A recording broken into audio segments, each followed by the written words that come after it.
Hello, everybody. My name is Kaisen, and today we are going to be talking about JJK, a battle between two powerful characters. If you would not mind me saying, um, the first of these two being uh, Kenjaku, the second being Yuta. Now, I'm not very good at editing my work, as you can see, and I don't want you to see my face because no real reason per se, except I'm not very good with faces. But more or less, this is what you're getting for now. So yeah, Kenjaku versus Yuta. I've seen this debate happening a couple of places, and I again, this is just me speculating what might or might not happen, how Yuta could win, or how Kenjaku could win. And it could go either way, because we don't know a lot about Yuta. We don't know about a lot about Kenjaku either. I mean, we've seen what he can do, more or less, most of his abilities, but we haven't seen all of them. He probably has more than, considering he has over 1,000 years of experience. He probably has more than one body. He probably has more than one curse technique. He probably has, through curse manipulation, other special grade curse spirits that he just never decided to use in Yuki because strong girl. And the same thing can be said for Yuta. Yuta is just a powerful character who we don't even know how his domain expansion. We know he has some sort of similar technique to Kenjaku in the fact that he can, by somewhat taking someone else's blood, he can get Rika to copy curse techniques, and then when he activates Rika or uses Rika in battle, he gets access to those curse techniques. So this fight's a weird one because it completely depends on what exactly Yuta and Kenjaku can both do. Because they're both their curse techniques are technically copying. The thing is, well, except from curse speech and the other two he's gotten, looks like Yuta hasn't gotten any other curse techniques, which you should expect. He's only been in the JJK world for like a year, so I don't expect him to have fought any other people with curse techniques, at least none that we know of. Because I would expect that if he did fight more people, he would have used way more curse techniques against um, uh, the likes of Ryu and Uro, right? He could have used more. He could have used more against Korushi, but he didn't. So yeah, I doubt he actually has anything up his sleeve that's actually very useful in that sense. No, not useful. I mean, when we look at Kenjaku, I mean, look at what the hell Kenjaku's doing, right? And considering this man has 1,000 years of experience, he probably always has his ears locked up with cursed energy. So, more times than not, cursed speech isn't going to affect him because he's just that quick. Considering, I mean, look at this. He was able to react to a piercing blood that was flying at just above or below, whatever you want to say, the speed of sound. So if he can react to something to the speed, he can basically react to the speed of sound. Considering Yuta has to speak these things to you, he's most likely going to not be very good. It's not. He's gonna dodge it, more or less. Like just put his Christian energy into his ears, and la di da, have a good day, boom shakalaka, and then you look at what else can Yuta do. He can use Uro's curse technique, just sky manipulation, and that one seems like the most problematic of the. I mean, there is also Druves, and I don't think he has Kurorushis, but he does have Druves. Um, and Druves just technique, it's strong. It is strong. It's pretty powerful, but I don't see it doing much in the sense of really anything. It's not a powerful curse technique. It is a powerful curse technique, but it's not. Do you get what I'm saying? It's not a curse technique that would be useful in any capacity against someone who's able to fight, you know, a special grade sorcerer. I mean, yes, that would give Yuta the edge in terms of numbers, but I don't. I mean, considering Uro and Ryu could easily take care of them, Kinjaku is gonna be a breeze. I highly doubt it. Now, where Yuta would most likely push Kenjaku the most, I think, would be with his domain expansion or and with Rika. Like it could be Rika or his domain expansion. Though I think his domain expansion is not as strong as Kenjaku. It's pretty much a confirmation because when you look at the fight against Uro and Ryu, he's on the same level of refinement, quote unquote, with his domain expansion. Considering all of them were fighting for like a domain battle, right? So clearly, in terms of that circle, they're all the same. But then you have Kenjaku, who is facing off against a special grade in Yuki, and this special grade uses a simple domain. Now, granted, it's not a domain expansion. I'm not saying that, but look at what it does to look at what Kenjaku does to the simple domain. He rips it apart. He rips her simple domain apart. And think about it like this: when you think about the hierarchy of jujutsu users, Yuki, like even if you would say, well, Yuki should have used her domain expansion, like Kenjaku, like Tengen fucked her up. And I always think, well, what would have Yuki done really? I mean, considering Kenjaku has 1,000 years of experience, and the more refined domain wins. We see this with Gojo versus Jogo. It's like there's a refinement thing going on here. Basically, Gojo just overpowered Jogo's overpowered Gojo's domain expansion with ease. Like just one finger is like domain expansion and just throws Jogo's out the window.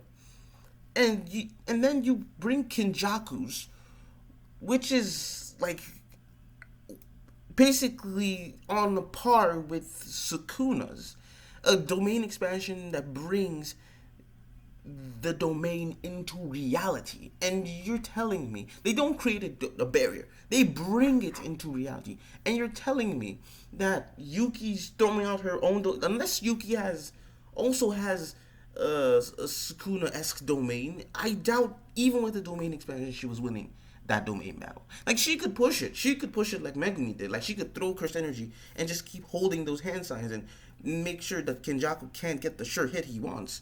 But that's just more work, and that's more cursed energy being expended over, a simple domain. It would have been useful maybe if Kamo got in and was trying to fight him, but I highly doubt that Kamo would do much considering Kenjaku, as we see even with Dagon, he doesn't need to maintain the domain expansion. It just turns off the sure hit effect.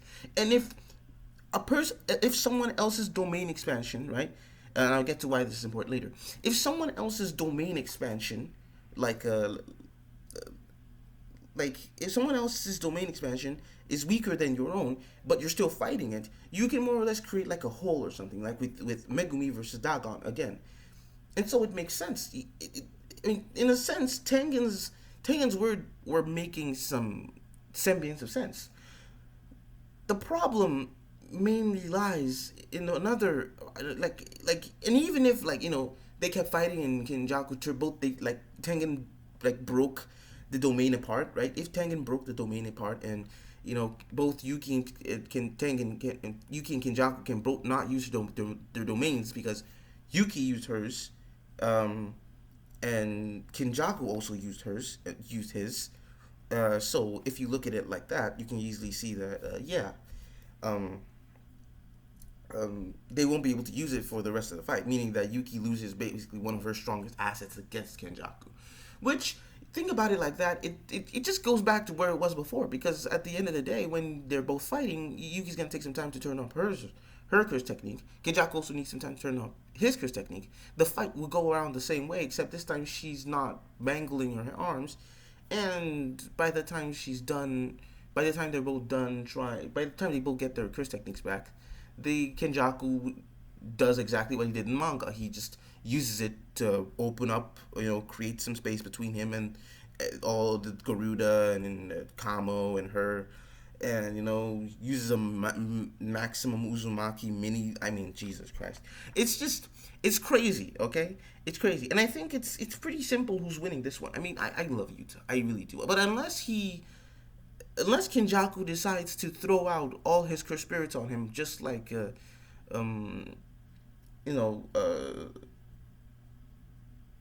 the great Suguru Geto did, which I doubt he would, it's not working. I just you get what I'm trying to say, right? It's impossible for Yuta to actually win in the main expansions. Where he does, and again I said before, he does have his strongest is with fighting Rika side by side. Him using Rika to help fight Kenjaku is a smart idea, but consider this: Kenjaku fought Kamo, Garuda, and Yuki Tsukumo at the same time and was holding. He wasn't fighting two people, he was fighting basically three, if you think about it. Because Garuda is basically, yes, she's a curse too, but she's more or less sentient, meaning she was definitely trying to go ham on Ken. She was helping out. Like, when you look back at the scene, Yuki was using her curse technique on Garuda to hold Kenjaku to the floor, which is why they could get the punches in the first place. So, without that, I mean, first of all, Kenjaku's not going to be caught slipping with the Inumaki seal thing. It's not going to work. Once he sees that thing, he's putting cursed energy into his ears. It's not going to affect him. Then you have, with Rika. Now you remove those two and put in Rika, which is a big step. It's a big step, I guess. And now you have a fight that could go that way. I mean, don't get me wrong. The fight itself would be pretty cool, but I don't think Kenjaku's still gonna lose that one. Kenjaku's like the fight between him and like Yuta and Rika fighting together against Kenjaku. It won't be like the fight between Yuta and Rika versus Suguru, because like Suguru compared to Kenjaku is a novice. I mean, even his curse technique, Suguru's own curse technique was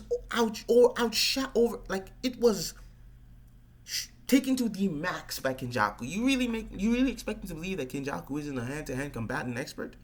Like, he's throwing hands with a character whose very curse technique defies the laws of physics.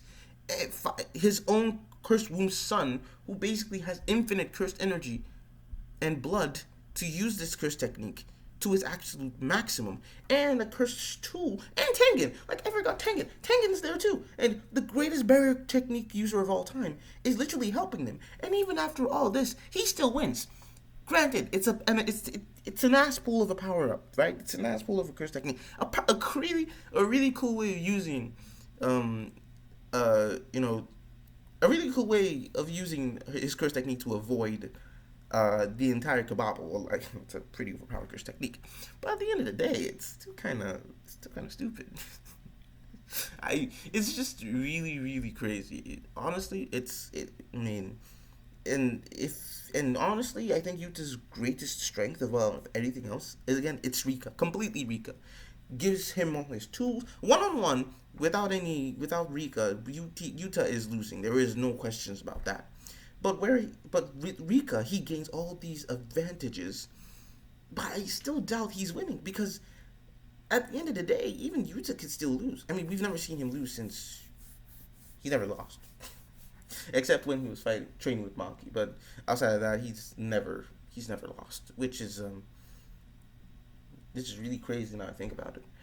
But like, he's never lost a main fight. But like, when you look at the way these fights go, like, especially with the way Kenjaku basically 1v4'd everybody and was still on top, it really begs the question: what's Yuta and Rika gonna do? Like, Yuta is strong, yeah, but he had a hard time with three other special grades. Well, Kurorushi's like a weak, but he's still considered special grade, so yeah, put him in there. And the quality of these special grades that Yuta was taking on was definitely, like, put Yuta in the same, like, carry Yuta, right, and put him in the same room Kenjaku fought those three. You're telling me, how could Yuta's not gonna survive Yuki, Choso, and Tengen? Like, Kenjaku fought all three of these people, and Garuda. And Kenjaku fought all four of these people and came out on top. This is not a competition. This is how quickly can Kenjaku slam Yuta. No, Kenjaku again. I mean, at the end of the day, it's still questionable what he can and cannot do, and it's still difficult to gauge where his limits really are because from what we've seen, he doesn't have limits. I mean, the man, and faced with death through black hole annihilation, literally just out of his ass pulled one of the most ass pull, no pun intended, ass pull things he's ever done. He created a domain expansion that was only the size of his body and proceeded to use the anti-gravity technique to push back a black hole. A black hole that was stated to be so powerful, the only reason why it didn't destroy everything was due to Tengen's sheer powerful skill in like barrier techniques and willpower on Yuki's part. Those two things combined stopped the black hole from eating the world. And you are telling me Kenjaku literally just used the domain expansion to counter it. I don't know whether to be impressed or shocked at what this man was able to do. It's crazy. But I digress. At the end of the day, I think Tengen has too much that could easily overpower Yuta. Because yes, Yuta can use RCT and can keep going on, but clearly he's not very refined with using it. Like he wastes so much curse energy using RCT all the time. He's always using RCT, and that weakens him to a very, very great standard. Not to mention, Kenjaku probably still has thousands of curse spirits he can call from and use their curse techniques. Just absolutely annihilate. Yuta could easily annihilate the curse spirits, but Kenjaku could either decide at that point to run away from Yuta or just face Yuta and throw out as many curse spirits as he wants, and then just use a gravity curse technique or a domain expansion to overpower Yuta and just put him in the ground. Or in Yuta's case, he can scratch the W. It's not impossible. Same way with Yuki and Choso, they could have also scratched the W. But I think with Yuta, it's like with Yuki and Choso, it was like out of 100 times they would get it every 4. Like 4 out of 100 times they win. Okay, not 4 out of 100 times. Let's say 10 out of 100 times they win. With Yuta, it's more like a 2 out of 100 times because I don't see what he can do. I mean, Kenjaku throughout this entire thing, just like Yuta, has been fighting using RCT until the end where he used his domain expansion, or he used his body as a domain. I don't get the English, but he basically fought a black hole back using his curse technique, one of like Yuji's mother's curse technique. So, I mean, they're not winning. I'm sorry, they're not winning. It's impossible. It is impossible to win. That's all I gotta say for this. But guys, thanks.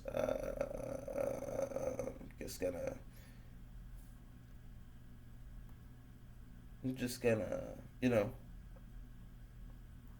disappear for now, and hope you guys have a great day.